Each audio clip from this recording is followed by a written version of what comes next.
Hello పిల్లలు, ఈరోజు ఒక కొత్త కథతో నేను మీ ముందుకు వచ్చేసాను. అనగనగా అనంతపురం అని ఒక ఊరు.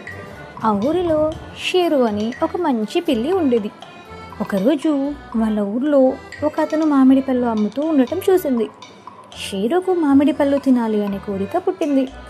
వెంటనే ఆ బండి దగ్గరికి వెళ్ళి అమాంతం బండి మీదకు ఎక్కి, నాకు ఒక మామిడి పండు ఇవ్వగలరా అని అడిగింది. అప్పుడు ఆ బండి అతను, ఏంటి మామిడి పండు కావాలా? నీ దగ్గర డబ్బులు ఉన్నాయా?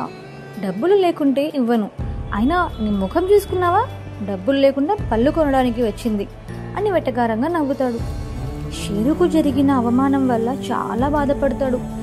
ఎలాగైనా డబ్బులు సంపాదించి మామిడి పళ్ళు కొని తినాలి అనుకుని దగ్గరలో ఒక బిల్డింగ్ దగ్గరకు వెళ్ళి, నాకు పని కావాలి అని నిల్చుంటాడు. షేరుని చూసి అక్కడ మేనేజర్, ఎవరు నువ్వు? ఎందుకు ఇక్కడ నిల్చున్నావు?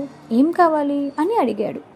షేరు తనకు జరిగిన అవమానం గురించి, మామిడి పళ్ళు తినాలి అన్న కోరిక గురించి చెప్పుకొని బాధపడతాడు.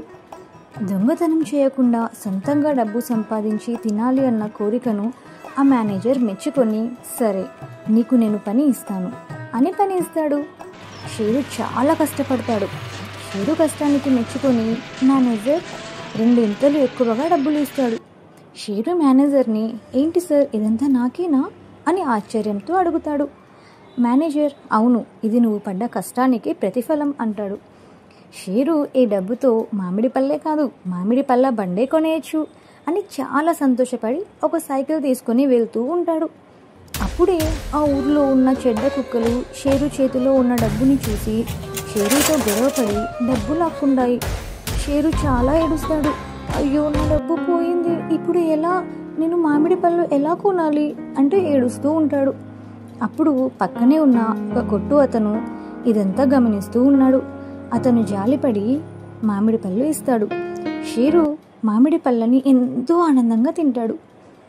సో పిల్లలు, దీన్ని బట్టి మనం అర్థం చేసుకోవాల్సింది ఏంటి అంటే, మనం నిజాయితీగా కష్టపడితే మన కష్టం ఎప్పటికీ వృధా అవ్వదు.